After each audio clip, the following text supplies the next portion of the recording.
today's video, we are going to talk about anxiety in children, what is normal, and when to seek help. And I think this is very relevant for the current situation we're seeing with parenting and with children, because anxiety is really starting to be a buzzword right now.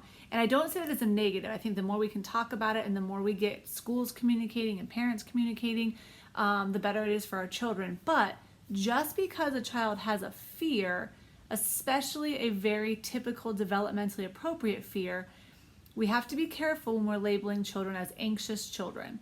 And I think that's most important when we're thinking about the difference between my child has an anxiety / a fear and an anxiety disorder, because they are very different. And the key difference there is that an anxiety disorder is debilitating and impacts nearly every aspect of your life to the point that your quality of life is not very good. Whereas an anxiety, while it's not enjoyable, and there are definitely situations that may be avoided because of that, everybody has anxieties. There's going to be something for the most part that you, even as an adult, are still worried about or apprehensive about. And for many of us, we learn how to handle that and move on. And for children, because they don't have great logical reasoning skills, they haven't developed deeper thinking, they're emotionally immature, they may not be able to quickly overcome something that they're afraid of, but it may not be debilitating. So I thought I would give a little bit of a heads up, and I am going to scroll over here real quick to my cheat sheet for typical childhood fears. I think it's important because in the age of parenting, where we're trying really hard to make sure our children are healthy and happy, there are some fears that are very typical. And typical is that word that's always difficult because it means the average child is experiencing that. Your child may not be experiencing that. They may experience slightly early, slightly later. It might last a little longer, and they may never experience it, but it's typical. So that would start with, for example, children birth to age 1. You might see a child, I could say an infant, of that age being scared of loud noises, large objects nearby, new people, and definitely towards the age of 1, you start getting that fear of separation from their primary caregiver, whether that's a parent, a regular babysitter, a grandparent. They start realizing that somebody new is around them. And that will continue for many years in some children.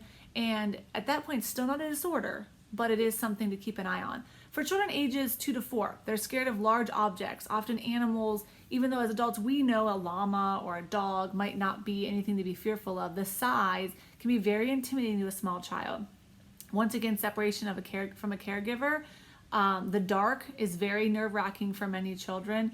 Unexpected changes in the routine, that's very normal. Children are just starting to understand the world around them, and they start to anticipate that once this happens, sort of that cause and effect relationship, and they like to know what's happening. So for some children, that change in routine, they haven't quite figured out that it's okay to be flexible and changes happen. That can be fearsome for some children. Also, their imagination at this stage is in overload. They're so creative, and that's one of the greatest things about children between the ages of 2 and 4. The downside is that imagination runs wild. And so the fear of monsters under the bed or in the closet or a story that they're reading coming to life. So it's great. Keep encouraging imagination, but helping your child understand what's real and what's make-believe. They're also scared of sleeping alone, which goes back to the fear of the dark and the fear of the caregiver. Often they're afraid of the bathroom. It's a potty training time, and for some children, they're physically able to be potty trained, but they're mentally, there's too many fears of what's happening with their body. Toilets can seem scary, stuff is flushing, sometimes the automatic flushers, they're very loud. So this is to be expected. And then, So for the next one, ages 5 to 6, that's when they're starting school for the first time. Most days kids have gone to preschool, but some have not, or maybe they're going to school for the first time all day. So we're still worried about that separation from caregiver. It will start to wane after this, but it still could be happening, and it's still okay. A key for me always as a teacher was there were a lot of kids that cried, especially the first several weeks of school. But typically after the separation has occurred, the tears stopped and they were able to enjoy themselves. I would become concerned from a teacher's standpoint, and then also from a parenting standpoint, when the tears went on for hours and hours and the child was never able to really relax and enjoy school. So that's where that fine line of, even though it might be a typical fear, the intensity of that fear can signal a potential problem. But once again, that is something that children do often grow out of. In addition to that, they're scared of bugs.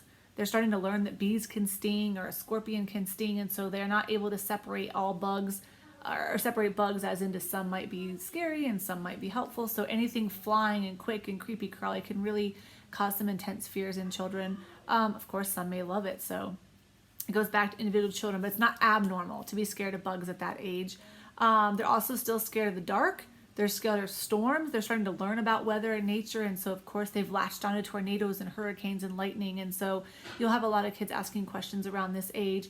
And also, they're scared of the dark still. They're scared of bad guys. That imagination is running wild, but now they may have heard a story about a bad guy, and so they worry about that when it's dark out.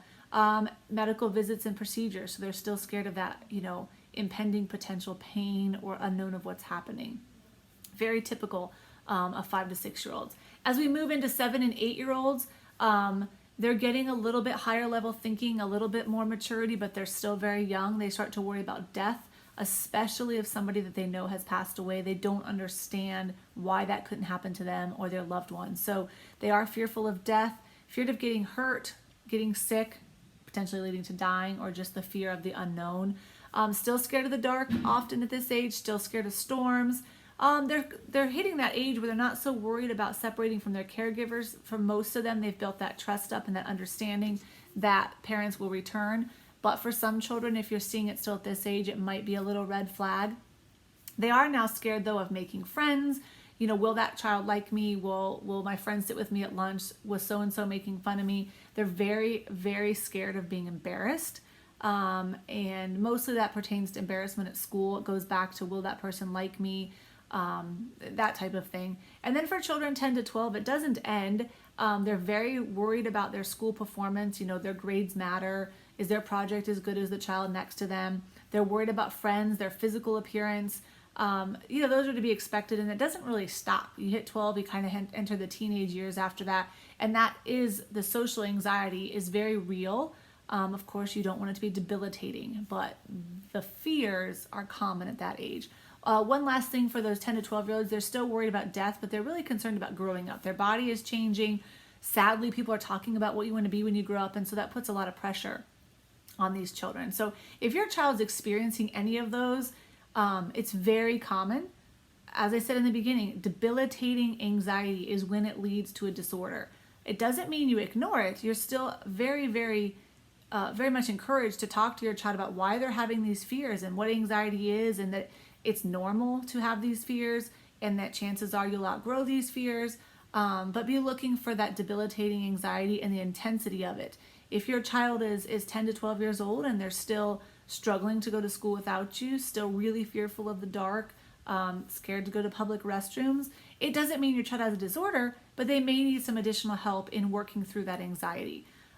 So if you think your child is suffering from more than what would be considered typical or normal anxiety, definitely reach out. I mean, a lot of parents always start with the pediatrician. I think that's a great place to start if you have a positive relationship. But I have always said this, and I will continue to say it. I think therapy is incredible.